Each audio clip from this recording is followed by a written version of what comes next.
നമസ്കാരം പ്രിയപ്പെട്ട പ്രേക്ഷകരെ, രാവിലെയിലേക്ക് എല്ലാവർക്കും ഒരിക്കൽ കൂടി സ്വാഗതം. വീണ്ടും യുദ്ധം നിർത്തും എന്നുള്ള ആഹ്വാനം നൽകുകയാണ് ഡൊണാൾഡ് ട്രംപ്. നേരത്തെ ഇത്തരത്തിലൊരു ആഹ്വാനം നൽകിയിരുന്നു, പക്ഷേ വളരെ പെട്ടെന്ന് തന്നെ അത് ലംഘിക്കപ്പെടുന്നതും കൂടുതൽ ആക്രമണങ്ങൾ യുദ്ധത്തിൻ്റെ കാഠിന്യത്തിലേക്ക് കടക്കുന്നതുമൊക്കെ നമ്മൾ കണ്ടതാണ്. ഇപ്പോൾ 10 ദിവസത്തേക്ക് ആക്രമണം അവസാനിപ്പിക്കുന്നു എന്ന് പ്രഖ്യാപിക്കുകയാണ് ട്രംപ്. ഇറാൻ്റെ പ്രധാന മേഖലകൾ ആക്രമിക്കില്ല, പക്ഷേ ഇതിനോട് ഇറാൻ്റെ ഒരു പോസിറ്റീവായിട്ടുള്ള സമീപനം ഇതുവരെ ഉണ്ടായിട്ടില്ല എന്നുള്ളത് ഏറ്റവും പ്രധാനപ്പെട്ട ഒന്നാണ്. മറ്റൊന്ന് തെരഞ്ഞെടുപ്പാണ്. തെരഞ്ഞെടുപ്പ് കളം വ്യക്തമായി, ചിത്രം വ്യക്തമായി. സ്ഥാനാർത്ഥികൾ ഇപ്പോൾ തെരഞ്ഞെടുപ്പ് രംഗത്ത് സജീവമായി തുടരുന്ന സാഹചര്യമുണ്ട്. അങ്ങനെ സംസ്ഥാനത്ത് കൊടും ചൂടിനൊപ്പം തെരഞ്ഞെടുപ്പ് ചൂടും അതിശക്തമായി തന്നെ ഉണ്ട്. ഇതടക്കം നിരവധി വാർത്തകളുണ്ട് തലക്കെട്ടുകൾ.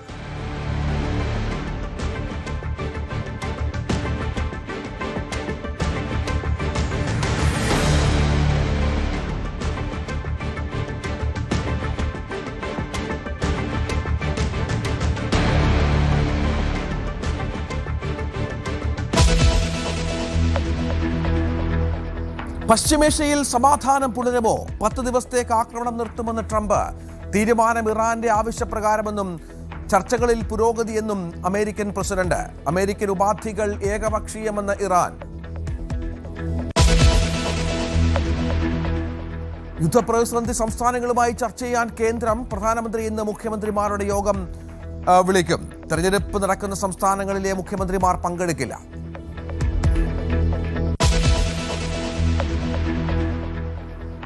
സ്ഥാനാർത്ഥി ചിത്രം പൂർണ്ണമായതോടെ സംസ്ഥാനം തെരഞ്ഞെടുപ്പ് ആവേശത്തിലേക്ക്. വിവിധ മണ്ഡലങ്ങളിലേക്ക് കൂടുതൽ നേതാക്കൾ. മുഖ്യമന്ത്രി ഇന്ന് തൃശൂരിൽ, പ്രതിപക്ഷ നേതാവിന്റെ റോഡ് ഷോ തിരുവനന്തപുരത്ത്, പ്രധാനമന്ത്രി മറ്റന്നാൾ കേരളത്തിൽ.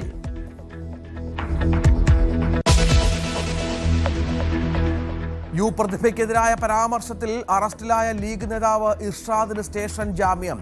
അറസ്റ്റ് സ്ത്രീത്വത്തെ അപമാനിക്കലടക്കമുള്ള വകുപ്പുകൾ ചുമത്തി. ബി ഗോപാലകൃഷ്ണന്റെ മതവിദ്വേഷ കേസ് ഹൈക്കോടതിയിൽ പരിഗണിക്കുന്നത്. KSU തൃശൂർ ജില്ലാ പ്രസിഡന്റ് ഗോകുൽ നൽകിയ ഹർജി. വട്ടിയൂർക്കാവിൽ കെ മുരളീധരനെ കോൺഗ്രസുകാർ കാലുവാരി തോൽപ്പിച്ചേക്കാമെന്ന് പത്മജ. തൃശൂരിൽ തോൽപ്പിച്ചവരെ മുരളി വീണ്ടും വിശ്വസിച്ചത് രാഷ്ട്രീയ മണ്ടത്തരം. മുരളിക്കെതിരെ പ്രചാരണത്തിന് പാർട്ടി തന്നെ നിയോഗിക്കില്ലെന്നും പത്മജ ന്യൂസ് 18നോട്. സംസ്ഥാനത്തെ സ്വകാര്യ ആശുപത്രികളിലെ നഴ്സുമാർ ഇന്നു മുതൽ സമരത്തിലേക്ക്. മധ്യസ്ഥ ചർച്ചകൾ പരാജയം. ഇന്ന് ധാരണയിലാകാനുള്ളത് 21 മാനേജ്മെന്റുകളുമായെന്ന് യുണൈറ്റഡ് നഴ്സസ് അസോസിയേഷൻ.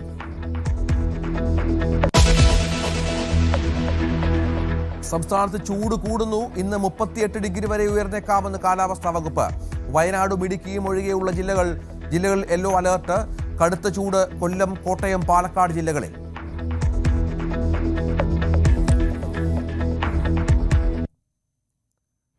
ഇറാനിൽ വീണ്ടും സമാധാനം പുലരുമോ? പശ്ചിമേഷ്യയിൽ വെടിനിർത്തൽ പ്രാബല്യത്തിൽ വരുമോ? ട്രംപിന്റെ വാക്കുകൾ ലോകത്തിന് വീണ്ടും ഇത്തരം പ്രതീക്ഷകൾ നൽകുകയാണ്. പലപ്പോഴും ട്രംപ് ഇത്തരം വാക്കുകൾ പറയും, പക്ഷേ പിന്നീട് അത് സംഭവിക്കാറില്ല. അത് കൂടെയുള്ള ആളുകൾ തന്നെ ലംഘിക്കും, പ്രത്യേകിച്ച് ഇസ്രായേലും മറ്റും. ഇപ്പോൾ പറയുന്നത് 10 ദിവസത്തെ കൂടി വെടിനിർത്തൽ താൻ പ്രഖ്യാപിച്ചിരിക്കുന്നു എന്നാണ്. അതായത് ഇറാന്റെ ഊർജ്ജ കേന്ദ്രങ്ങളടക്കം ആക്രമിക്കില്ല. ഇറാന്റെ അഭ്യർത്ഥനയെ തുടർന്നാണ് ഈ തീരുമാനം എന്നാണ് ട്രംപിന്റെ വാദം എന്നുള്ളതും പ്രധാനമാണ്. ഏപ്രിൽ 6 വരെയാണ് വെടിനിർത്തൽ പ്രഖ്യാപിച്ചിരിക്കുന്നത്. അതേസമയം അമേരിക്ക യുദ്ധം നിർത്താൻ മുന്നോട്ട് വെച്ച ഉപാധികൾ ഏകപക്ഷീയമാണെന്നാണ് ഇറാന്റെ വാദം. US-നും ഇറാനും ഇടയിലെ സമാധാന ചർച്ചകൾക്ക് മധ്യസ്ഥത വഹിക്കുന്നത് തങ്ങളാണെന്ന് പാകിസ്ഥാൻ സ്ഥിരീകരിച്ചിട്ടുണ്ട്. വെടിനിർത്തൽ കാലയളവിൽ സമാധാന ചർച്ചകൾ നടത്തുമെന്നും ഇറാൻ ആക്രമണം അവസാനിപ്പിക്കാൻ അപേക്ഷിക്കുകയാണെന്നുമാണ് ട്രംപിന്റെ പ്രതികരണം.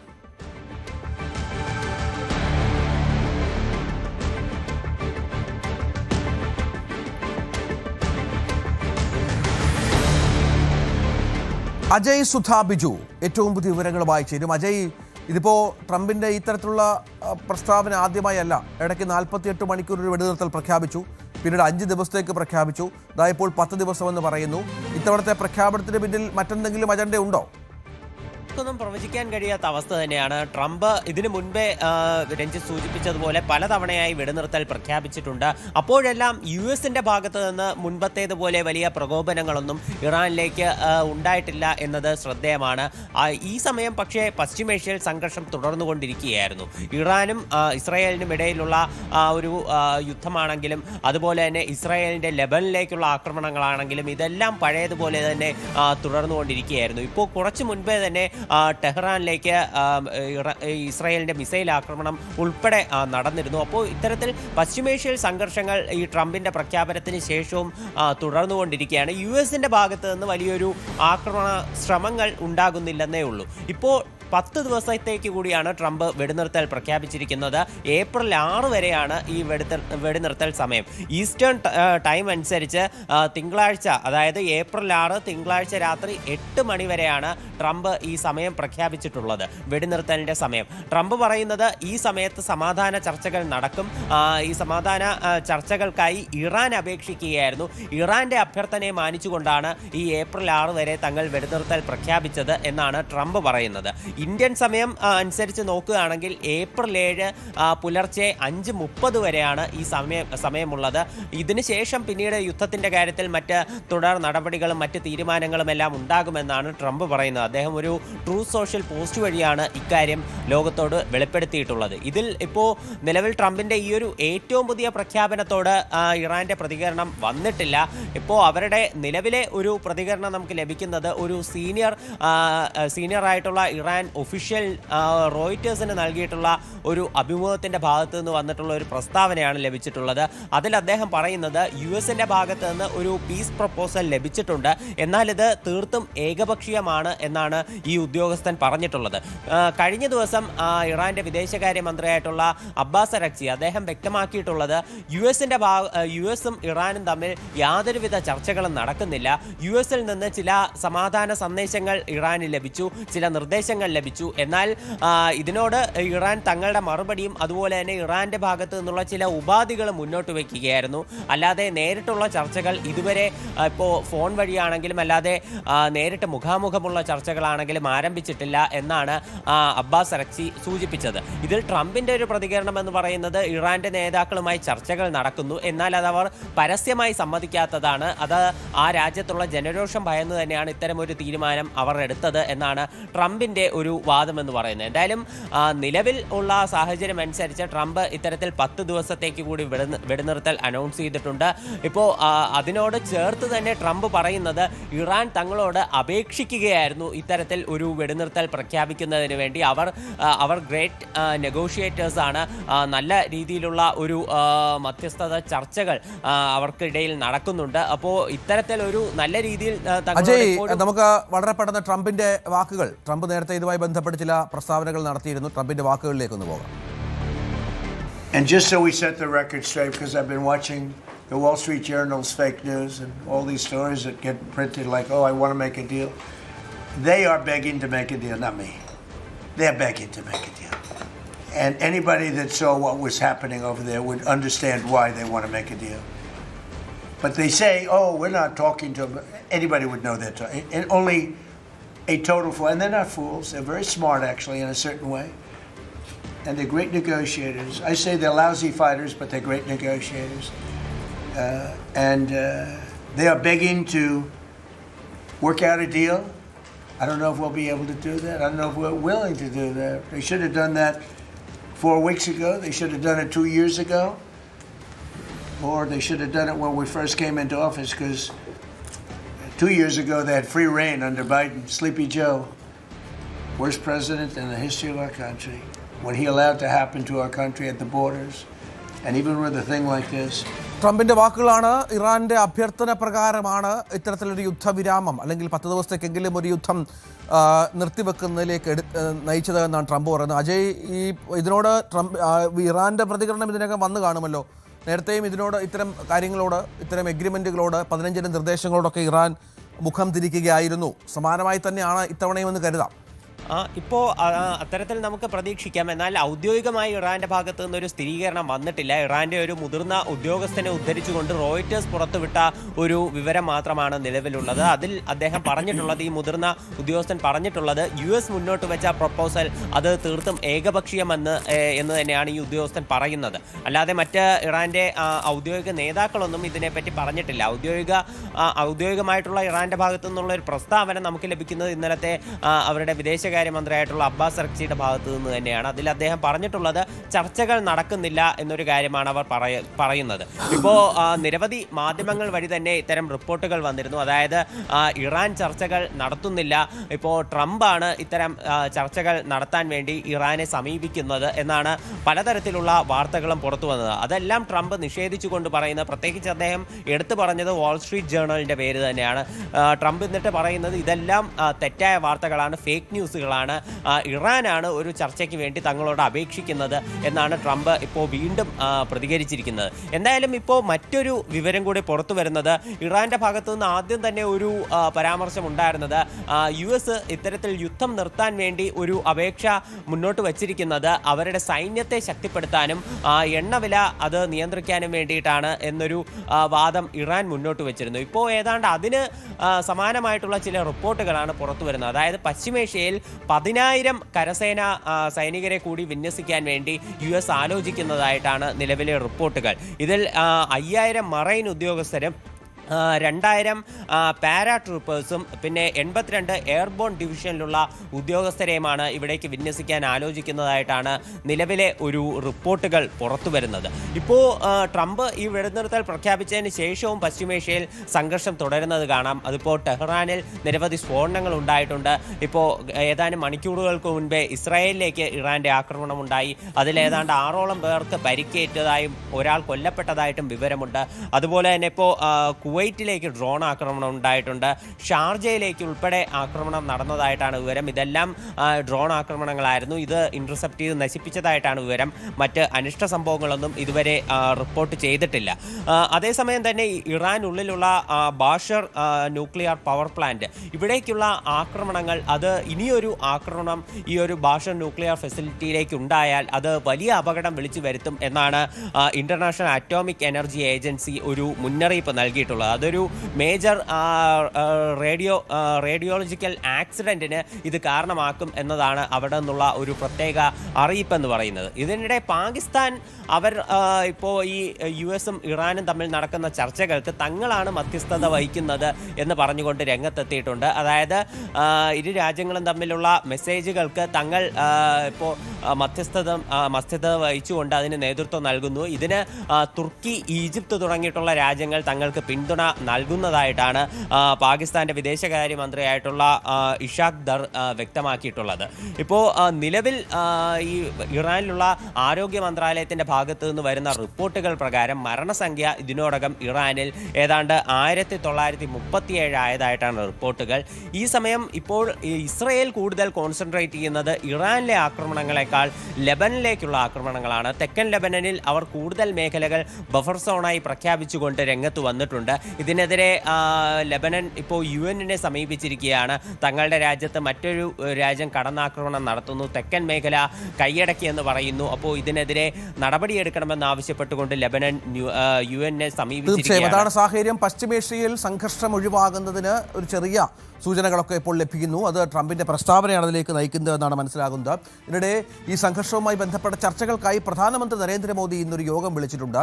സംസ്ഥാന മുഖ്യമന്ത്രിമാരുമായി വീഡിയോ കോൺഫറൻസിംഗിലൂടെയാണ് യോഗം ചേരുക. പശ്ചിമേഷ്യൻ സംഘർഷത്തിന്റെ പശ്ചാത്തലത്തിലുള്ള തയ്യാറെടുപ്പുകൾ വിലയിരുത്തും. ഒറ്റക്കെട്ടായി പ്രതിസന്ധി നേരിടാനുള്ള ചർച്ചകൾ നടത്തുകയാണ് യോഗത്തിന്റെ അജണ്ട. അതേസമയം തെരഞ്ഞെടുപ്പ് നടക്കാനിരിക്കുന്ന സംസ്ഥാനങ്ങളിലെ മുഖ്യമന്ത്രിമാർ യോഗത്തിൽ പങ്കെടുക്കില്ല. കേരളം അടക്കമുള്ള സംസ്ഥാനങ്ങളിലെ ചീഫ് സെക്രട്ടറിമാർക്ക് വേണ്ടി പ്രത്യേക യോഗം വിളിക്കാനും തീരുമാനമായിട്ടുണ്ട്. സംസ്ഥാനത്ത് തെരഞ്ഞെടുപ്പ് ചിത്രം വ്യക്തമായി. നാമനിർദ്ദേശ പത്രിക പിൻവലിക്കാനുള്ള സമയപരിധി പൂർത്തിയാക്കിയപ്പോൾ മത്സരരംഗത്തുള്ളത് 890 സ്ഥാനാർത്ഥികൾ. ഏറ്റവും കൂടുതൽ സ്ഥാനാർത്ഥികൾ കൊടുവള്ളിയിലാണ്. അവിടെ 13 പേർ മത്സരിക്കുന്നു. അപരന്മാരിൽ ചിലർ പിന്മാറിയതോടെ പ്രമുഖർക്ക് ഭീഷണിയായി ചിലർ തുടരുന്നുണ്ട്. ചിലർ പിന്മാറി, ചിലർ തുടരുന്ന പശ്ചാത്തലമൊക്കെയുണ്ട്. സാരംഗ് ഏറ്റവും പുതിയ വിവരങ്ങളുമായി ചേരുകയാണ്. സാരംഗ്, ഇത്തവണ സ്ഥാനാർത്ഥികളുടെ എണ്ണം കഴിഞ്ഞ തവണത്തേക്കാൾ കുറച്ച് കുറവാണ്, എങ്കിലും 800-ന് മുകളിൽ ആളുകളുണ്ട് എന്നുള്ളത് പ്രധാനമാണ്. അപരന്മാരുടെ പ്രശ്നമുണ്ട്, ചിഹ്നം ശശീന്ദ്രൻ അടക്കമുള്ള പ്രശ്നം, ചിഹ്നം നഷ്ടപ്പെട്ട പ്രശ്നമുണ്ട്. അങ്ങനെ ഒരുപാട് പ്രത്യേകതകളുള്ള ഒരു തെരഞ്ഞെടുപ്പ് കാലമാണ്.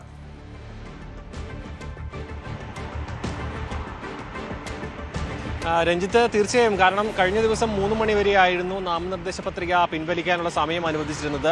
അതിനുശേഷമാണ് ചിത്രം വളരെ വ്യക്തമായത്. മത്സര ചിത്രം ഇന്നു മുതൽ ഇനി മാറ്റങ്ങളൊന്നുമില്ലാതെ 890 പേർ സംസ്ഥാനത്തുടനീളമുള്ള മണ്ഡലങ്ങളിൽ ഈ ഒരു ഇലക്ഷനിൽ മാറ്റിരിക്കുമെന്നാണ് മനസ്സിലാക്കാൻ കഴിയുന്നത്.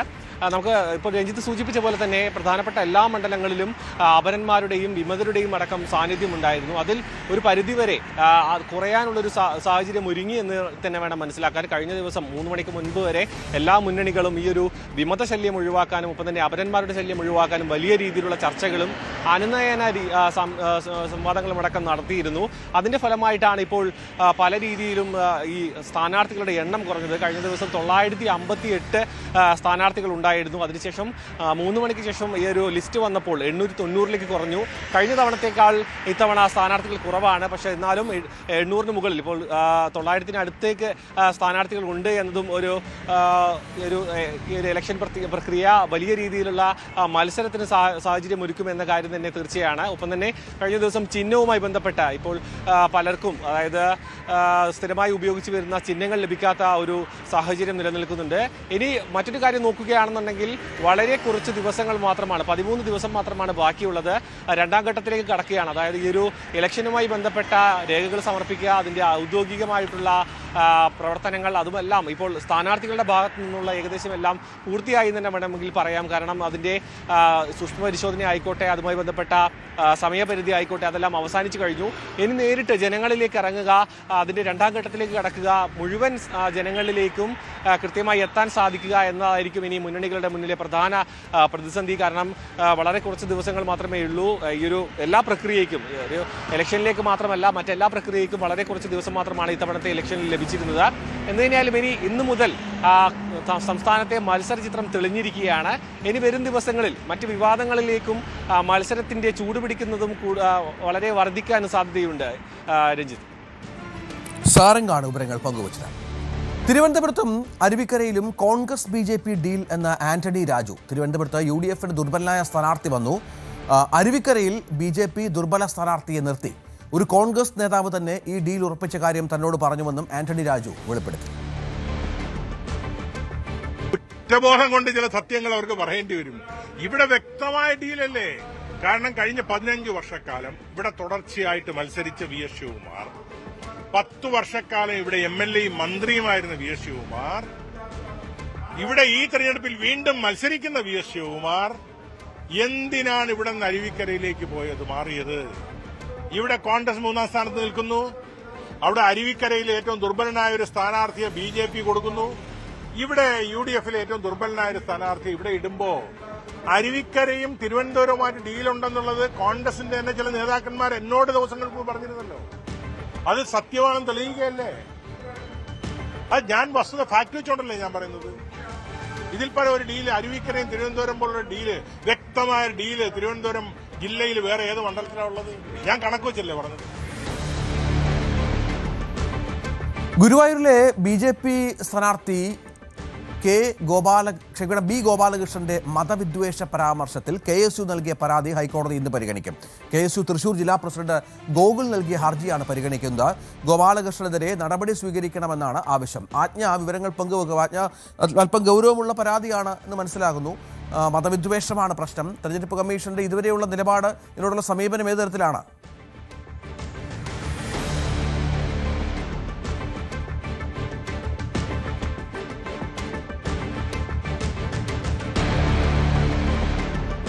രവീന്ദ്രൻ വിവരങ്ങൾ പങ്കുവെക്കും അല്പസമയത്തിനകമെന്നാണ് മനസ്സിലാക്കേണ്ടത്. ഏതായാലും ഗോപാലകൃഷ്ണനെതിരായ ഹർജി ഹൈക്കോടതി പരിഗണിക്കുന്നുണ്ട്.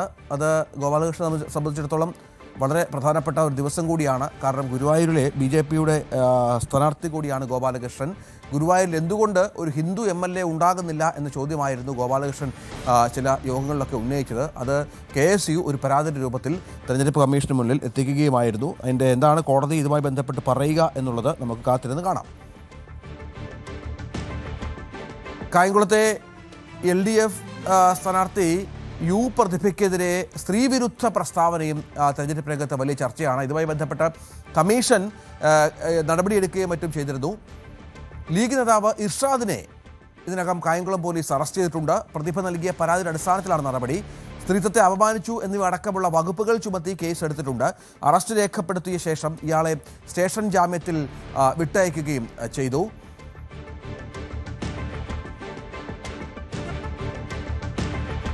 ആജ്ഞ, നേരത്തെ ഗോപാലകൃഷ്ണന്റെ വിഷയവുമായി ബന്ധപ്പെട്ട് ആജ്ഞ രവീന്ദ്രൻ ചേരുന്നുണ്ട്. ആജ്ഞ, എന്താണ് ഈ വിഷയത്തിൽ കോടതി തെരഞ്ഞെടുപ്പ് കമ്മീഷൻ സ്വീകരിച്ച നടപടിയുണ്ട്.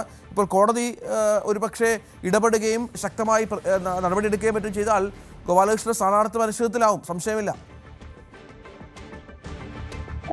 BJP സ്ഥാനാർത്ഥി ബി ഗോപാലകൃഷ്ണന്റെ മതവിദ്വേഷ പരാമർശത്തിൽ കേസ് നൽകിയ പരാതിയാണ് ഇന്ന് ഹൈക്കോടതി പരിഗണിക്കുക.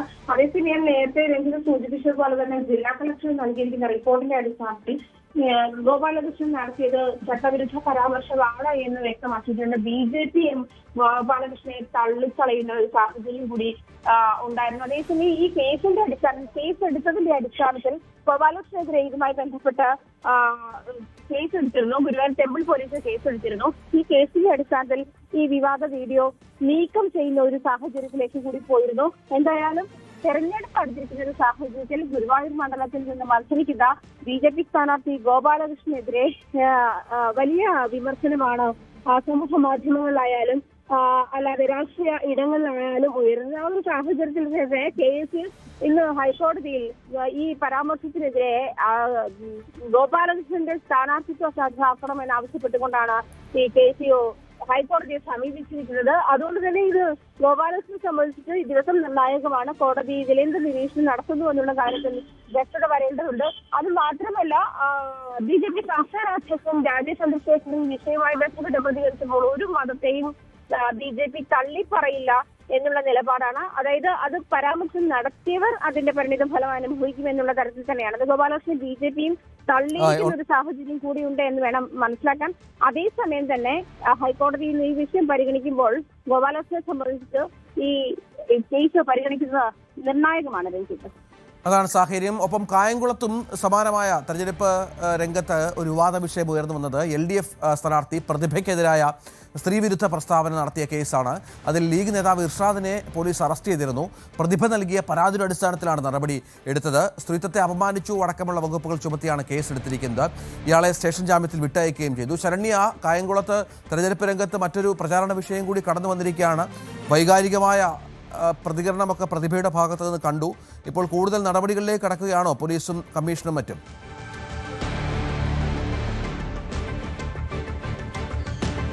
രഞ്ജിത്ത്, ഇന്നലെ ഈ സംഭവവുമായി ബന്ധപ്പെട്ട് ജില്ലയുടെ തിരഞ്ഞെടുപ്പ് വരണാധികാരി കൂടിയായ ജില്ലാ കളക്ടറുടെ നേതൃത്വത്തിൽ ഇന്നലെ യോഗം ചേർന്നിരുന്നു. ഇലക്ഷൻ കമ്മീഷൻ ഇതിനകത്ത് ഇന്നലെ ഉച്ചയ്ക്ക് 1 മണിക്കുള്ളിൽ റിപ്പോർട്ട് നൽകണമെന്നുള്ളതാണ് അറിയിച്ചത്. തുടർന്ന് ആലപ്പുഴ ജില്ലാ കളക്ടറും ഒപ്പം തന്നെ IT വിദഗ്ധർ അടക്കമുള്ള ആളുകളും ചേർന്നിട്ടാണ് യോഗം ചേർന്നത്. പിന്നീട് ആ ഒരു തീരുമാനം, അതായത് ഇത്തരത്തിൽ ഒരു അപവാദ പ്രചരണം നടന്നിട്ടുണ്ട് എന്ന ആ വീഡിയോ ദൃശ്യങ്ങളടക്കം പരിശോധിക്കുകയും അതിൽ കൃത്രിമത്വം ഉണ്ടായിട്ടില്ല എന്നുള്ളൊരു വിലയിരുത്തലിലേക്ക് വരികയും പിന്നീട് കേസ് എടുക്കാനായുള്ള നിർദ്ദേശം ജില്ലാ കളക്ടർ നൽകുകയുമായിരുന്നു. അങ്ങനെ ഒരു റിപ്പോർട്ടാണ് നൽകിയിട്ടുള്ളത്. മാതൃകാ പെരുമാറ്റച്ചട്ടത്തിലെ ലംഘനം ഉണ്ടായിട്ടുണ്ട് എന്നുള്ള കണ്ടെത്തലുമുണ്ട്. തുടർന്ന് ഇന്നലെ വൈകിട്ടോടു കൂടി കായംകുളം പോലീസ് പ്രതിഭയുടെ പരാതിയുടെ അടിസ്ഥാനത്തിൽ കേസെടുക്കുകയും സ്ത്രീത്വത്തെ അപമാനിക്കൽ അടക്കമുള്ള പഴയ IPC 509 വകുപ്പ് പ്രകാരമാണ് കേസെടുത്തിട്ടുള്ളത്. ഇത് പ്രകാരം 3 വർഷം വരെ തടവ് ലഭിക്കാവുന്ന ഒരു പരാതിയായിരുന്നു പ്രതിഭയുടെ ഭാഗത്തു നിന്ന് ഉണ്ടായത്. രാത്രിയോടുകൂടി ഇർഷാദിന്റെ അറസ്റ്റ് രേഖപ്പെടുത്തി അയാളെ സ്റ്റേഷൻ ജാമ്യം നൽകി വിട്ടയക്കുകയാണ് ഉണ്ടായിട്ടുള്ളത്. ഈ സംഭവം കായംകുളത്ത് മാത്രമല്ല സംസ്ഥാനത്ത് മുഴുവൻ LDF ഒരു വലിയ പ്രചാരണ ആയുധമായി ഉപയോഗിക്കുകയും ചെയ്യുന്നുണ്ട്. കാരണം ഒരു പൊതുവേദിയിൽ വെച്ച് ഒരു സ്ത്രീയെ ഈ മോശമായ രീതിയിൽ അപമാനിച്ചു എന്നുള്ളത് ചൂണ്ടിക്കാട്ടി UDFനെതിരെ വലിയ പ്രചാരണ ആയുധമായാണ് ഉപയോഗിക്കുന്നത്. ആ സംഭവത്തിൽ മറ്റൊരു തലത്തിലേക്ക് നിയമ നടപടികളിലേക്ക് കടന്നു എന്നുള്ളതാണ് ഇപ്പോഴത്തെ പ്രത്യേകത. പ്രത്യേകത. ഇതിൽ മാതൃകാ പെരുമാറ്റച്ചട്ടം അടക്കമുള്ള ലംഘനമടക്കമുള്ള കാര്യങ്ങൾ വരുമെങ്കിലും ഇത് UDF സ്ഥാനാർത്ഥിയെ ബാധിക്കാൻ ഉള്ള സാധ്യതയല്ല നിയമപരമായി എന്ന് തന്നെ ആണ് വിലയിരുത്തപ്പെടുന്നത്. കാരണം ആ പ്രസംഗം നടക്കുന്ന വേദിയിൽ ലിജുവിൻ്റെ സാന്നിധ്യം ഇല്ലായിരുന്നു എന്നുള്ളത് തന്നെയാണ്. ലിജു ഇല്ലാതിരുന്ന ഒരു സമയത്താണ് പ്രാദേശിക നേതാക്കന്മാർ ഉണ്ടായിരുന്ന വേദിയിൽ വെച്ച് ഇർഷാദ് ഇങ്ങനെ ഒരു പ്രസംഗം നടത്തിയിട്ടുള്ളത്. പക്ഷെ അത് ഒരു പ്രചാരണ ആയുധമായി LDF നിയമപരമായ പ്രശ്നങ്ങളില്ലെങ്കിലും പ്രചാരണ ആയുധമായി LDF ഉപയോഗിക്കുന്നുണ്ട് എന്നുള്ളതാണ്. നേതാക്കന്മാരുണ്ടായിരുന്ന വേദിയിലാണ് ഇങ്ങനെ ഒരു സംഭവം നടന്നു എന്നുള്ള രീതിയിലാണ് UDF പറയുന്നത്. അതോടൊപ്പം തന്നെ നമുക്കറിയാം പ്രതിഭ വളരെ വൈകാരികമായാണ് ഈ വിഷയത്തോടെ പ്രതികരിച്ചത്. അത്തരത്തിൽ പ്രതിഭയുടെ ചിത്രങ്ങളടക്കം എല്ലായിടങ്ങളിലും പ്രചരിക്കുന്ന ഒരു സാഹചര്യമുണ്ട്. കടുത്ത മത്സരമാണ് ഇത്തവണ കായംകുളത്ത് നടക്കുന്നത്. അങ്ങനെ നേരത്തെയുള്ള വർഷങ്ങളിൽ അല്ലെങ്കിൽ നേരത്തെയുള്ള ടേമുകളിൽ UDF LDF അവിടെ സിറ്റിംഗ് MLA ആണെങ്കിൽ പോലും ഇത്തവണ ഒരു കടുത്ത മത്സരത്തിലേക്ക് കായംകുളം കടന്നിരുന്നു. കഴിഞ്ഞ ദിവസം ലിജു തൻ്റെ തെരഞ്ഞെടുപ്പ് പരാജയങ്ങളെക്കുറിച്ച് അതിവൈകാരികമായ രീതിയിൽ അദ്ദേഹം വോട്ടഭ്യർത്ഥിക്കുന്ന ദൃശ്യങ്ങൾ പുറത്തു വന്നിരുന്നു. അതിനുശേഷം പിന്നീടാണ് ഈ പ്രതിഭയുടെ വിഷയം വരുന്നത്. അതും മറ്റൊരു തരത്തിൽ വൈകാരികമായ രീതിയിലേക്ക് കാര്യങ്ങൾ മാറി. എങ്കിൽ പോലും ഇത്തവണ കായംകുളത്ത് വലിയ കടുത്ത മത്സരം നടക്കുന്നിടത്ത് എല്ലാ വിഷയങ്ങളെയും പ്രചാരണ ആയുധമാക്കി തന്നെയാണ് കൊണ്ടുപോകാൻ ശ്രമിക്കുന്നത്. മഹിളാ അസോസിയേഷന്റെ നേതൃത്വത്തിൽ പ്രതിഷേധ പ്രകടനമൊക്കെ ഉണ്ടായിരുന്നു. അത്തരത്തിൽ പൊളിറ്റിക്കലി തന്നെ ഈ വിഷയത്തെ കൈകാര്യം ചെയ്താണ് ഇപ്പോൾ LDF മുന്നോട്ട് പോകുന്നത്. ശരി, ശരണ്യ വിവരങ്ങൾ പങ്കുവച്ചു. വട്ടിയൂർക്കാവിൽ K മുരളീധരനെ കോൺഗ്രസുകാർ കാലുവാരി തോൽപ്പിച്ചേക്കാമെന്ന് പത്മജ വേണുഗോപാൽ. തൃശൂരിൽ തോൽപ്പിച്ച കോൺഗ്രസുകാരെ മുരളി വീണ്ടും വിശ്വസിച്ചത് രാഷ്ട്രീയ മണ്ടത്തരമാണെന്നും Padmaja news 18 senior editor Manjush ഗോപാലുമായുള്ള അഭിമുഖത്തിൽ പറഞ്ഞു. K മുരളീധരനെതിരെ പ്രചാരണത്തിന് BJP തന്നെ നിയോഗിക്കില്ലെന്നും പത്മജ പറഞ്ഞു. ഇപ്പം മുരളിയേട്ടൻ ചെയ്യുന്നത് മുരളിയേട്ടന് വേറെ നിലനിൽപ്പില്ല. മുരളിയേട്ടൻ എവിടെ പോവും? അല്ലെങ്കിൽ രാഷ്ട്രീയം നിർത്തി വീട്ടിലിരിക്കണം. അതുകൊണ്ട് മാത്രമാണ് മുരളിയേട്ടൻ മത്സരിക്കുന്നത്. ഇതിൽ മുരളിയേട്ടൻ അവർ കാലു വരുമെന്നാണ് എനിക്ക് സംശയം. കോൺഗ്രസ് അല്ലേ പാർട്ടി. അങ്ങനെ തോൽക്കുകയാണെങ്കിൽ K മുരളീധരന്റെ രാഷ്ട്രീയ ഭാവി എന്താകുമെന്നുള്ള ചർച്ചകൾ പോലും വെളിയിൽ നടക്കുന്നുണ്ട്. ഒരു വേള K മുരളീധരൻ പോലും വേണമെങ്കിൽ BJP-യിൽ വന്നേക്കാം എന്ന രീതിയിലുണ്ടല്ലോ. അങ്ങനെയുള്ള പരിഹാസങ്ങളും ഒക്കെ വരുന്നുണ്ട്. അത് താങ്കൾ എങ്ങനെയാണ് കാണുന്നത്? അങ്ങനെ ഒരു കാലം ഉണ്ടാകുമോ? എനിക്കറിയില്ല. കാരണം എൻ്റെ സ്വഭാവം മുരളിയുടെ സ്വഭാവം ഭയങ്കര വ്യത്യാസമാണ്. ഞാനൊരു തീരുമാനം എടുത്തു കഴിഞ്ഞാൽ പിന്നെ അതിന് പിന്മാറില്ല. പിന്നെ മരണം വരെ ഇനി അതെന്നുള്ള എന്ത് സംഭവിച്ചാലും എനിക്ക് കുഴപ്പമില്ല. പക്ഷെ മുരളിയേട്ടൻ അങ്ങനെയല്ല. മുരളിയേട്ടൻ ഇനിയിപ്പോൾ ഒരു മാറ്റം ഉണ്ടാവുമോ മുരളിയേട്ടനെന്ന് എനിക്കറിയില്ല കേട്ടോ. ഞാൻ അതിനെപ്പറ്റി ചിന്തിച്ചിട്ടില്ല. എനിക്ക് മുരളിയേട്ടൻ നിൽക്കുന്നത് കോൺഗ്രസിൻ്റെ കൂടെ ആയതുകൊണ്ടാണ് എനിക്ക് തോന്നുന്നത് മുരളിയേട്ടൻ എന്ത് ചെയ്യുമോ എന്തോ ഒരു അനിയത്തി എന്നുള്ള എനിക്ക് തോന്നാറുണ്ട്. പക്ഷെ ഞാൻ കൂടുതൽ ചിന്തിക്കാറില്ല. കുറച്ച് ഇവരൊരു കോക്കസിൻ്റെ കയ്യിലാണ് ഇവിടെ പാർട്ടി. ആ കോക്കസ് തീരുമാനിക്കുന്ന ആ കാര്യം ഇവിടെ നടക്കുള്ളൂ. ഇവിടെ കാൻഡിഡേറ്റ്സിൻ്റെ എടുത്താലും പറയാം. ഞാൻ ഈ ഇലക്ഷൻ കഴിഞ്ഞ് കാൻഡിഡേറ്റ് ആയിരിക്കുമ്പോൾ ഞാനൊന്നും പറയില്ല. അത് കഴിഞ്ഞാൽ ഞാൻ പറയാം എന്താ ഇവിടെ നടന്നത്. K സുധാകരനുമായി കൂടിക്കാഴ്ച നടത്തി KPCC അധ്യക്ഷൻ സണ്ണി ജോസഫ്. K സുധാകരന് സ്ഥാനാർത്ഥിത്വം നിഷേധിച്ച ശേഷം ആദ്യമായാണ് ഇരുവരും പരസ്പരം കാണുന്നത്. തമ്മിൽ ഒരു പിണക്കവുമില്ലെന്നും ഇരു നേതാക്കളും വ്യക്തമാക്കി. ജ്യേഷ്ഠ സഹോദരന്റെ സ്നേഹം എല്ലായ്പ്പോഴും എനിക്ക് സുധാകരൻ തന്നിട്ടുണ്ട് എന്നും സണ്ണി ജോസഫ് പറഞ്ഞു. മുഖ്യമന്ത്രി രാഹുൽ ഗാന്ധിയെ ഇകഴ്ത്തിക്കാട്ടുന്നത് മോദിയുടെ ഗുഡ് ബുക്കിൽ ഇടം നേടാനെന്ന് രമേശ് ചെന്നിത്തല. മുഖ്യമന്ത്രിക്ക് എന്തറിവുണ്ടെന്ന് കേരളത്തിലെ ജനങ്ങൾക്കറിയാം. ഭരണമാറ്റമാണ് ലക്ഷ്യമെന്നും മുഖ്യമന്ത്രി ആരുടെ ചർച്ചയൊന്നും ഇപ്പോൾ ഇല്ലെന്നും രമേശ് ചെന്നിത്തല പറഞ്ഞു. ഇടവേളയ്ക്ക് ശേഷം തിരിച്ചു. ഇത്തവണ പാല ജോസ് കെ മാണിയെ കൈവിടില്ല അല്ലേ?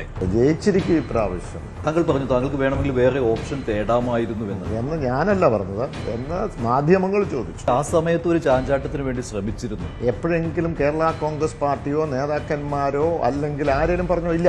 മാണി സാറ് തന്നെ ആ നിശബ്ദതയല്ലേ അദ്ദേഹത്തിന്റെ ബ്യൂട്ടി എന്ന് പറയുന്നത്.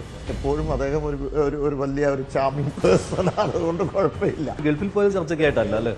ഇനിയും ഗൾഫിൽ പോവും. എൻ്റെ സുഹൃത്ത് അവിടെ ആശുപത്രിയിൽ കോമ സ്റ്റേറ്റിൽ ഇന്റൻസിവ് കയറി അവിടെ കിടക്കുമ്പോൾ ഞാൻ കാണാൻ പോയി. ഇപ്പോഴും UDF കാണുമായിരിക്കും. അത് ഞങ്ങൾക്ക് കിട്ടുന്ന സ്വീകാര്യതയില്ല. ഞാൻ എന്തിനാ അത് കളയുന്നത്? ഈ കേരള കോൺഗ്രസിൽ ഇപ്പോൾ O ഗ്രൂപ്പ് വരാൻ പോകുന്നു എന്നൊക്കെ പറഞ്ഞുള്ള ഒരു ആശയക്കുഴപ്പവും ചർച്ചകളും ഒക്കെ ഉണ്ടായിരുന്ന അണികളൊക്കെ ചർച്ച ചെയ്തു. അതൊക്കെ ഞാൻ ആലോചിച്ചത് എങ്ങനെ ഓയോ ആയോ.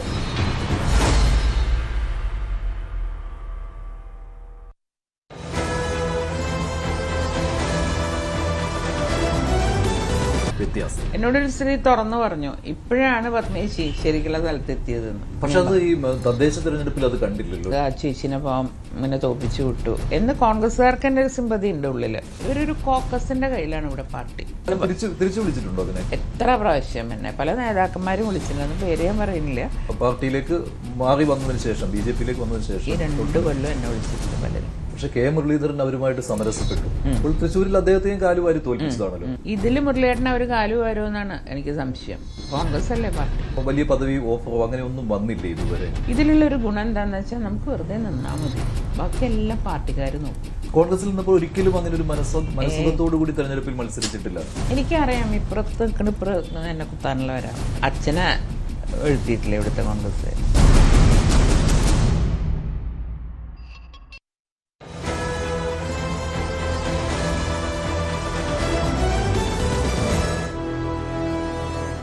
വാർത്താ ബുള്ളറ്റിൻ തുടരുകയാണ്. ഇപ്പോൾ AK ശശീന്ദ്രൻ കഴിഞ്ഞ 3 തെരഞ്ഞെടുപ്പുകളിലും അദ്ദേഹത്തിൻ്റെ ചിഹ്നം ക്ലോക്കായിരുന്നു. നമുക്കറിയാം അദ്ദേഹത്തിന് ഇത്തവണ ക്ലോക്ക് ചിഹ്നത്തിൽ മത്സരിക്കാനാവുന്നില്ല എന്നുള്ളത് ഏറ്റവും പ്രധാനപ്പെട്ട ഒന്നാണ്.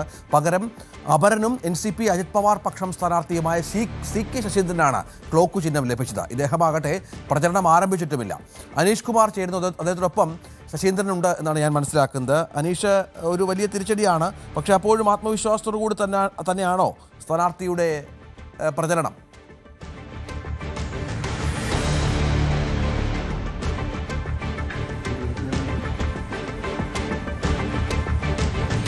രഞ്ജിത്ത്, നമുക്കൊപ്പം ഇപ്പോൾ സ്ഥാനാർത്ഥി ഉണ്ട്.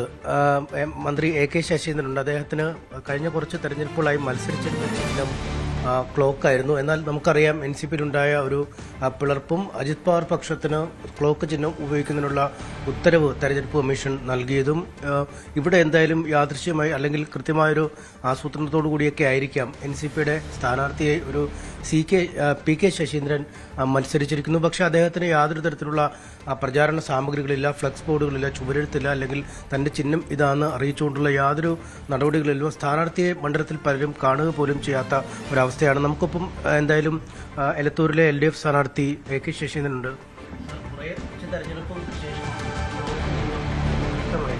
പുതിയൊരു ചിഹ്നത്തിൽ മത്സരിക്കേണ്ട നിലയിലാണ്. അത് കോൺഗ്രസുമായി ബന്ധപ്പെട്ട പാർട്ടികൾക്ക്, ജനതാ ആയിട്ട് ബന്ധപ്പെട്ട പാർട്ടികൾക്ക് ചിഹ്നം പലതവണ മാറേണ്ടി വന്നിട്ടുണ്ട്. ഇവിടെ തന്നെ JDS നിയമസഭയിൽ ഇപ്പം മത്സരിച്ച ചിഹ്നത്തിലല്ല ഈ തെരഞ്ഞെടുപ്പിൽ മത്സരിക്കുന്നത്. കാരണം അവരൊരു പുതിയ ചിഹ്നവും പുതിയ പേരും സ്വീകരിച്ചു.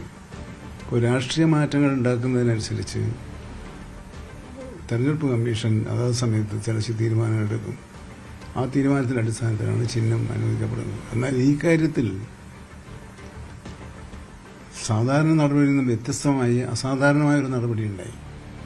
സാധാരണ ഒരു ദേശീയ പാർട്ടി പടരുമ്പോൾ, ഞങ്ങളുടെ പാർട്ടി ദേശീയ അംഗീകാരമുള്ള പാർട്ടിയായിരുന്നു, പടരുമ്പോൾ 2 കൂട്ടരും ക്ലെയിം ചെയ്യുമ്പം ആ ഒറിജിനൽ ചിഹ്നം മരവിപ്പിക്കുകയാണ് പതിവ്.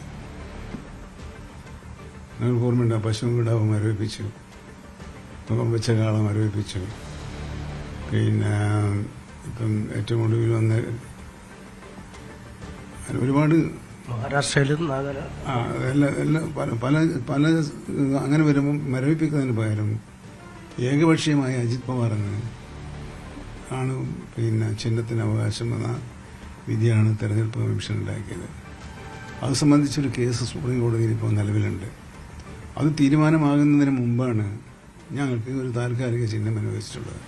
അപ്പോൾ അന്തിമ തീരുമാനം സുപ്രീം കോടതി വിധി ആശ്രയിച്ചിരിക്കുകയാണെങ്കിൽ തെരഞ്ഞെടുപ്പ് ഘട്ടത്തിൽ അത് ചർച്ച ചെയ്ത് സമയം നടത്തുന്നതിന് പകരം ചിഹ്നം ഏതായാലും, കാരണം കേരളത്തിലെ ജനങ്ങൾ ഇപ്പോൾ ചിഹ്നത്തിനല്ല വോട്ട് ചെയ്യുന്നത്. കേരളത്തിലെ ജനങ്ങൾ കുറെ കൂടി രാഷ്ട്രീയ പ്രബുദ്ധത വർദ്ധിച്ചിട്ടുണ്ട്.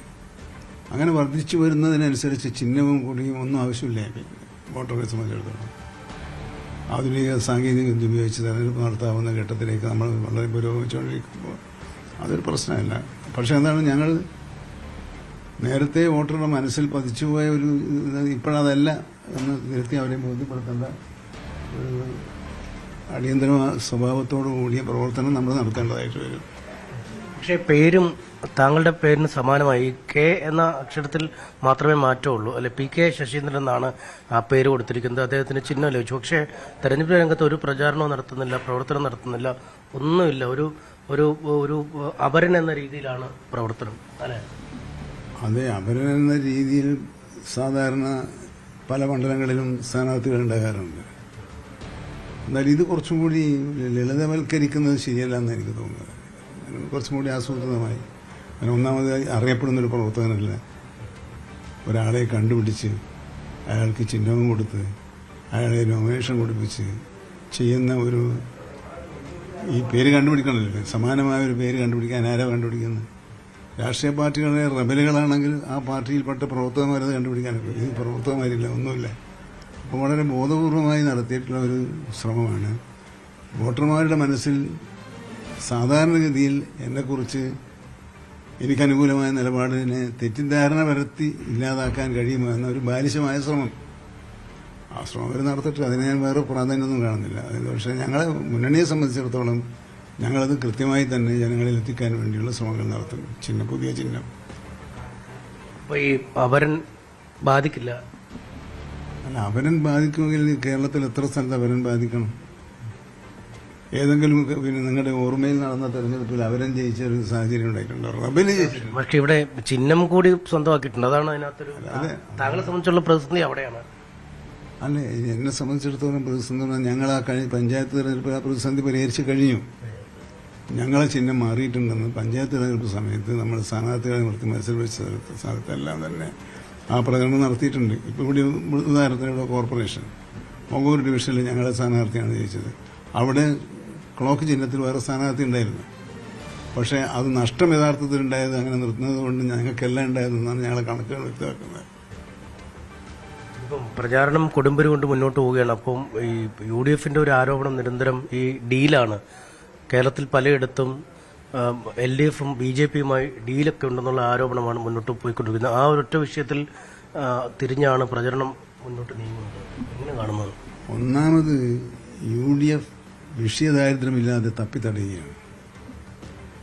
കേരളത്തിൽ ഒരു തെരഞ്ഞെടുപ്പ് നടക്കുമ്പോൾ സംസ്ഥാന ഗവൺമെൻറ് എന്തായിരിക്കണമെന്ന് തീരുമാനിക്കാതെ തെരഞ്ഞെടുപ്പ് നടക്കുമ്പോൾ സംസ്ഥാന ഗവൺമെൻറ് അധികാരം കിട്ടിയാൽ എന്താണ് ചെയ്യുക എന്നൊരു ക്യാമ്പയിൻ, വികസനവുമായി ബന്ധപ്പെട്ട ക്യാമ്പയിൻ, ആ ക്യാമ്പയിനിൽ നിന്നും ഒളിച്ചോടാൻ അവർ കണ്ടുപിടിച്ചൊരു പുതിയ മാർഗ്ഗം അത്. അല്ലാതെ അതുമാത്രമല്ല, എന്ത് പറയണം, ജനങ്ങളോട് എന്ത് പറഞ്ഞാൽ വോട്ട് ചെയ്തു? ഞങ്ങൾ പറയുന്നത് ഞങ്ങൾ നടത്തിയിരിക്കുന്ന വികസന പ്രവർത്തനങ്ങൾ തുടരാൻ ഞങ്ങൾക്ക് വീണ്ടും അവസരം നൽകണമെന്നാണ്. അതിനാണ് തുടരണം എന്ന് പറയുന്നത്. ഭരണം തുടരണം. എന്തുകൊണ്ടെന്ന ചോദ്യത്തിൽ ഞങ്ങൾ നിരവധിയായ വികസന പ്രവർത്തനങ്ങൾ തുടക്കം കുറിച്ചിട്ടുണ്ട്, പുതിയ തുടങ്ങാനുണ്ട്. അത് സമഗ്രമായ കേരള വികസനവുമായി ബന്ധപ്പെട്ടൊരു കാഴ്ചപ്പാടാണ്. ആ കാഴ്ചപ്പാടിന് വേണ്ടിയാണ് ഞങ്ങൾ പ്രവർത്തിക്കുന്നത്. ഞങ്ങളതുകൊണ്ടാണ് വികസന പ്രശ്നങ്ങൾ പറയുന്നത്. പക്ഷേ വികസന പ്രശ്നങ്ങൾ പറഞ്ഞ് ഗവൺമെൻറ്റിനെ വിമർശിക്കാൻ കഴിയുന്നില്ല, ഒന്ന്. രണ്ട്, അഴിമതി ആരോപണം പറഞ്ഞ് ഗവൺമെൻറ്റിനെ വിമർശിക്കാൻ കഴിയുന്നില്ല. മറ്റേതെങ്കിലും തരത്തിൽ അവിശ്വാസ പ്രമേയം കൊണ്ടുവരികയോ തുടങ്ങിയ കാര്യങ്ങൾ ചെയ്തോ ഗവൺമെൻറ്റിനെ വിമർശിക്കാൻ നിരായുധനായി നിൽക്കുന്ന ഒരു പ്രതിപക്ഷത്തിൻ്റെ നിസ്സഹായാവസ്ഥയാണ് ഈ ഡീൽ എന്ന ഏർപ്പാടിലൂടെ പ്രചരിപ്പിക്കാൻ അവർ ശ്രമിക്കുന്നത്. യഥാർത്ഥത്തിൽ കോലീബി ബന്ധമൊക്കെ വടകരയിൽ ഞങ്ങൾ KP യൂണിവേഴ്സിൽ മത്സരിച്ചപ്പോൾ കണ്ടിട്ടുള്ളവരും കേട്ടിട്ടുള്ളവരാണ്. ബേപ്പൂര് അല്ലേ? അത് ബേപ്പൂരും വടകരയും, വടകര പാർലമെന്റിലും ബേപ്പൂർ അസംബ്ലിയിലും. അപ്പോൾ ഇതൊന്നും ജനം വകവെക്കില്ലെന്നാണ്. ജനങ്ങൾ അത്ര ചിന്താശക്തി ഇല്ലാത്തവരും രാഷ്ട്രീയ കാര്യങ്ങൾ അപഗ്രഥം ചെയ്യാൻ കഴിവില്ലാത്തവരുമാണെന്ന് നമ്മളെന്തിനാണ് അണ്ടർ എസ്റ്റിമേറ്റ് ചെയ്യുന്നത്? അവർ വളരെ പ്രബുദ്ധരാണ് കേരളത്തിലെ വോട്ടർമാർ. അതുകൊണ്ടാണ് ചില തെരഞ്ഞെടുപ്പുകളിൽ ചില തരത്തിൽ സവിശേഷതയാർന്ന തെരഞ്ഞെടുപ്പ് റിസൾട്ട്. AK ശശീന്ദ്രനാണ് MS സനീഷ് കുമാർ സംസാരിക്കുന്നത്. ഇത്തവണ ക്ലോക്ക് ചിഹ്നമില്ല, പക്ഷേ അപ്പോഴും ആത്മവിശ്വാസത്തിലാണ് ശശീന്ദ്രൻ എന്ന് വേണം മനസ്സിലാക്കാൻ. സംസ്ഥാനത്തെ സ്വകാര്യ ആശുപത്രികളിലെ നഴ്സുമാർ വീണ്ടും സമരത്തിലേക്ക്. ശമ്പള പരിഷ്കരണം ആവശ്യപ്പെട്ട് UNA നടത്തുന്ന പണിമുടക്ക് സമരം ഇന്ന് പുനരാരംഭിക്കും. നേരത്തെ ഹൈക്കോടതി നിർദ്ദേശപ്രകാരം ചർച്ചകൾ നടന്നിരുന്നു. എന്നാൽ 26 സ്വകാര്യ ആശുപത്രികളുമായി ധാരണയിലെത്തിയിരുന്നില്ല. ഈ ആശുപത്രികളിൽ സമരം വീണ്ടും തുടങ്ങാനാണ് നഴ്സുമാരുടെ തീരുമാനം. ആജ്ഞ വിവരങ്ങൾ പങ്കുവെക്കുകയാണ്. ആജ്ഞ, ഈ ആശുപത്രികളുടെ പ്രവർത്തനം പൂർണ്ണമായും സ്തംഭിപ്പിക്കുക, നഴ്സുമാരൊക്കെ സേവന രംഗത്തില്ലെങ്കിൽ എത്ര പ്രതിസന്ധിയിലേക്ക് മാറും ആശുപത്രികളെന്ന് നമുക്കറിയാം. അതിനുള്ള നീക്കത്തിലാണോ ഇപ്പോൾ UNA?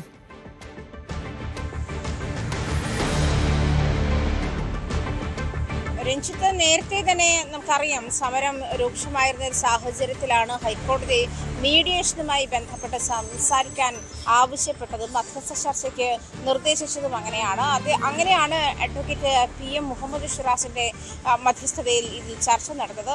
പ്രൈവറ്റ് ഹോസ്പിറ്റൽ മാനേജ്മെന്റ് അസോസിയേഷന്റെ നേതൃത്വത്തിലുള്ള സംഘമായിരുന്നു അന്ന് ഇതുമായി ബന്ധപ്പെട്ടുള്ള ഹർജി ഹൈക്കോടതി നൽകിയത്. ആ ഹർജിയുടെ അടിസ്ഥാനത്തിലായിരുന്നു മീഡിയേഷന്റെ സാന്നിധ്യത്തിൽ ചർച്ച നടത്താനും അതിൽ പരിഹാരം കാണാനും ഹൈക്കോടതി ആവശ്യപ്പെട്ടിരുന്നത്. പക്ഷേ ആ ചർച്ച പരാജയപ്പെട്ടു എന്നുള്ളതാണ് മനസ്സിലാക്കുന്നത്. കഴിഞ്ഞ ദിവസവും ഇന്നലെയും ഇതുമായി ബന്ധപ്പെട്ടുള്ള ചർച്ച നടന്ന ചർച്ച പരാജയപ്പെട്ടിരുന്നു. 26 ആശുപത്രികളാണ് ഇതുമായി ബന്ധപ്പെട്ട നഴ്സസിന് ശമ്പള വർധനവ്, അതായത് 40,000 രൂപ എന്ന് പറയുന്ന അടിസ്ഥാന ശമ്പളമാക്കണം എന്നുള്ള ആവശ്യം അംഗീകരിക്കാത്തത്. അത് പ്രത്യേകിച്ചും കാത്തലിക് ഹോസ്പിറ്റൽ മാനേജ്മെന്റും അതുപോലെ പ്രൈവറ്റ് ഹോസ്പിറ്റൽ മാനേജ്മെന്റ് അസോസിയേഷനുമാണ് ഇതുമായി ബന്ധപ്പെട്ട് എതിർപ്പ് പ്രകടിപ്പിച്ചിട്ടുള്ളത്. ചർച്ച നടത്തിയത് തന്നെ ഈ 26, അതായത് ഈ നഴ്സുമാരുടെ ആവശ്യം അംഗീകരിക്കാത്ത 26 ആശുപത്രികളുമായിരുന്നു മീഡിയേഷൻ ചർച്ച നടത്തിയത്. ആ ചർച്ച പരാജയപ്പെട്ടിരുന്നു. സംസ്ഥാന സർക്കാർ അംഗീകരിക്കാത്ത പക്ഷം ഈ ശമ്പള വർധനവ് അംഗീകരിക്കാനാകില്ല എന്നുള്ളതാണ് ഈ ഹോസ്പിറ്റൽ മാനേജ്മെന്റുകളുടെ നിലപാടങ്ങനെയാണ്. അതേസമയം തന്നെ സമരത്തിൽ പങ്കെടുക്കുന്ന നഴ്സുമാർക്കെതിരെ തരം താഴ്ത്തൽ, അതുപോലെ അവരെ ജോലിയിൽ നിന്നും പിരിച്ചുവിടൽ തുടങ്ങിയ നടപടികൾ, ശിക്ഷാ നടപടികൾ കൂടി ഹോസ്പിറ്റൽ മാനേജ്മെന്റുകൾ സ്വീകരിച്ചു വരുന്നു എന്നുള്ള പരാതിയും UNA മുന്നോട്ട് വയ്ക്കുന്നുണ്ട്. അതുമാത്രമല്ല, UNAക്ക് കഴിഞ്ഞ കുറച്ച് ദിവസങ്ങളായി നഴ്സുമാരുടെ അടിസ്ഥാന ശമ്പളം 40,000 രൂപയാക്കണമെന്ന ആവശ്യത്തിൽ നിന്ന് അവർ അത് അംഗീകരിക്കുന്നത് വരെ പിന്നോട്ടില്ല എന്ന് തന്നെയായിരുന്നു. ഈ സമരം നടന്നിരുന്ന സാഹചര്യത്തിൽ നമുക്കറിയാം കാഷ്വാലിറ്റിയും അടിയന്തരമായ ആവശ്യമുള്ള സാഹചര്യങ്ങളും ഒഴികെ ബാക്കി എല്ലാ ഡിപ്പാർട്ട്മെന്റിലെയും നഴ്സുമാർ സമരത്തിനിറങ്ങിയിരുന്നു. പ്രത്യേകിച്ചും പ്രൈവറ്റ് കൊച്ചിയിലെ തന്നെ നിരവധി സ്വകാര്യ ആശുപത്രികളിൽ അത്തരത്തിൽ വലിയ പിന്തുണയോട് കൂടിയാണ് നഴ്സുമാർ സമരത്തിനിറങ്ങിയിട്ടുള്ളത്. അവർക്കെതിരെയൊക്കെ നടപടികൾ ഉണ്ടായിരുന്നു എന്നുള്ളതാണ് അവരുടെ പ്രധാനപ്പെട്ട പരാതി. അത്തരം നടപടികളിലേക്ക് ഹോസ്പിറ്റൽ മാനേജ്മെന്റ് നീങ്ങുന്നു.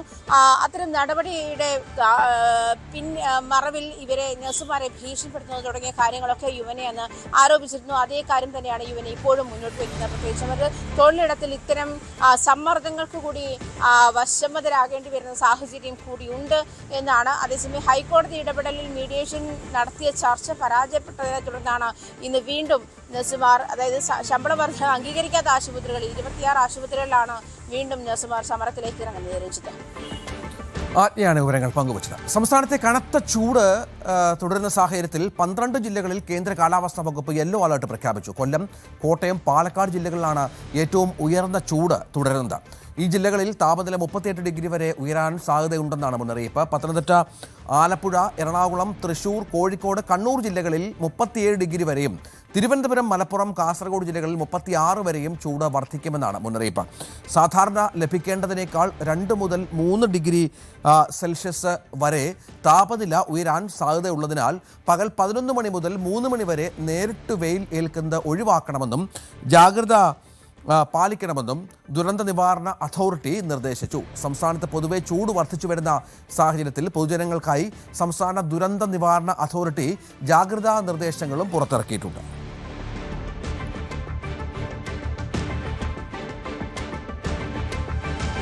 നമുക്ക് ചില തെരഞ്ഞെടുപ്പ് വാർത്തകളിലേക്ക് ഒരിക്കൽ കൂടി പോകാം. ഓരോ തെരഞ്ഞെടുപ്പിലും ഇടുക്കിയിലെ പ്രധാന ചർച്ചാ വിഷയമാണ് കാട്ടാനകൾ ഉയർത്തുന്ന പ്രതിസന്ധി. തെരഞ്ഞെടുപ്പ് ചൂടിനിടെ മതികെട്ടാൻ ചോലയിൽ നിന്ന് കാടിറങ്ങി വരുന്ന കാട്ടാനക്കൂട്ടത്തിൻ്റെ കാഴ്ചകൾ കൂടി കണ്ടുവരാം. ബോഡിമേടിന് സമീപം തൊണ്ടിമലയിൽ ദേശീയപാതയിലാണ് കാട്ടാനകൾ എത്തിയത്.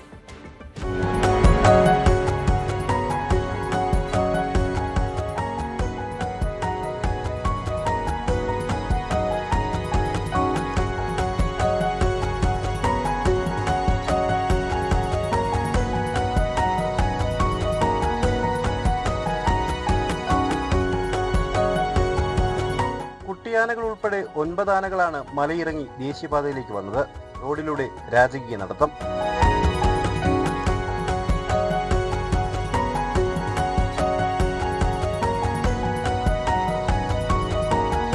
പിച്ചവയ്ക്കുന്ന കുട്ടിക്കുറുമ്പന്മാർക്ക് സംരക്ഷണമൊരുക്കി മുതിർന്ന ആനകൾ. വാഹനയാത്രികർക്ക് അധികം തടസ്സം സൃഷ്ടിക്കാതെ റോഡ് മുറിച്ചു കടന്ന് സമീപത്തെ കൃഷിയിടത്തിലേക്ക്.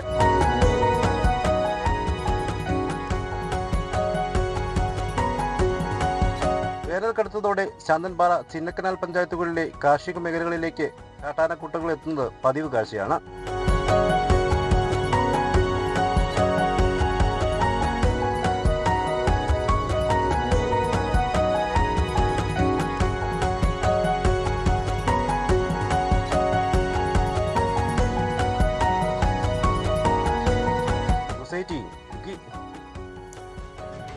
രാവിലെ പൂർണ്ണമാവുകയാണ്. നമുക്കിനി തെരഞ്ഞെടുപ്പുമായി ബന്ധപ്പെട്ട നിരവധി നേതാക്കളുടെ അഭിമുഖങ്ങൾ മഞ്ജുഷ് ഗോപാൽ കേരളത്തിന്റെ വിവിധ മേഖലകളിൽ നിന്ന് എടുത്തിട്ടുണ്ട്. അത്തരം അഭിമുഖങ്ങളിലേക്ക് കടക്കണം. വളരെ പെട്ടെന്ന് അതിലേക്ക് രാവിലെ പൂർണ്ണമാകുന്നു. എല്ലാ പ്രേക്ഷകർക്കും നല്ല ഒരു ദിവസം ആശംസിക്കുന്നു. CPM-നും LDF-നും വലിയ ആരോപണം കോൺഗ്രസിന്റെ ഭാഗത്ത് നിന്ന് ഡീൽ ആരോപണമൊക്കെ ഉണ്ട്. UDF-നെ നയിക്കുന്ന കോൺഗ്രസ് പാർട്ടിയിലെ ഏത് നേതാവും എപ്പോഴും BJP-യിലേക്ക് പോകും. അല്ല, ഇപ്പോൾ LDF-ന് ഒരു MLA തന്നെ പോയി, CC മുകുന്ദൻ നാട്ടികയിൽ പോയി. ജമാഅത്തെ ഇസ്ലാമി UDF-നോട് ആവശ്യപ്പെട്ട പ്രകാരം സ്ഥാനാർത്ഥികളെ നിർത്തിയിട്ടുണ്ടോ? മതമാണ് പ്രശ്നം എന്ന് പറഞ്ഞ ആള് കാൻഡിഡേറ്റാ. ഷാജി ജമാഅത്തെ ഇസ്ലാമി ബന്ധമുള്ളയാളാണോ? ജമാഅത്തെ ഇസ്ലാമിയുടെ മുദ്രാവാക്യം വിളിക്കുന്ന ആളാണ്. PDP-യുടെ പിന്തുണ ആർക്കാണ് ഇവിടെ? നിങ്ങളെ ഈ മെയിൻ സ്ട്രീമിനെ കുറിച്ച് സംസാരിക്കും. PDP എന്നൊക്കെ പറഞ്ഞാൽ ഇപ്പോൾ സതീശൻ നുണ പറയുകയാണെന്ന് പറഞ്ഞ് നിങ്ങൾ ബഹുപ്രചരണവും നടത്തുന്നു. സതീശൻ ഇവിടെ പ്രതിനിധാനം ചെയ്തത് നുണേനെയാണ്. പക്ഷേ മുഖ്യമന്ത്രി പറയുന്ന പോലെ ഈ ചെറ്റത്തരം എന്നുള്ള കാര്യങ്ങളൊന്നും അദ്ദേഹം പറയാറില്ല. ആ പ്രവൃത്തിയാണ് വിശകലനം ചെയ്തത്, വ്യക്തിയല്ല. പരനാറി ഒരു നാമം തന്നെയാണ്. അതിപ്പോ നിങ്ങളുടെ ആഗ്രഹമാണ്, അതുപോലെ നമ്മൾ ചെയ്തിട്ടില്ല. പക്ഷെ G. സുധാകരൻ പറഞ്ഞത് താങ്കൾ സംസാരിച്ചു കഴിഞ്ഞാൽ 5000 വോട്ട് അദ്ദേഹത്തിന് കൂടുതൽ കിട്ടുന്നു. സുധാകരൻ പറഞ്ഞത്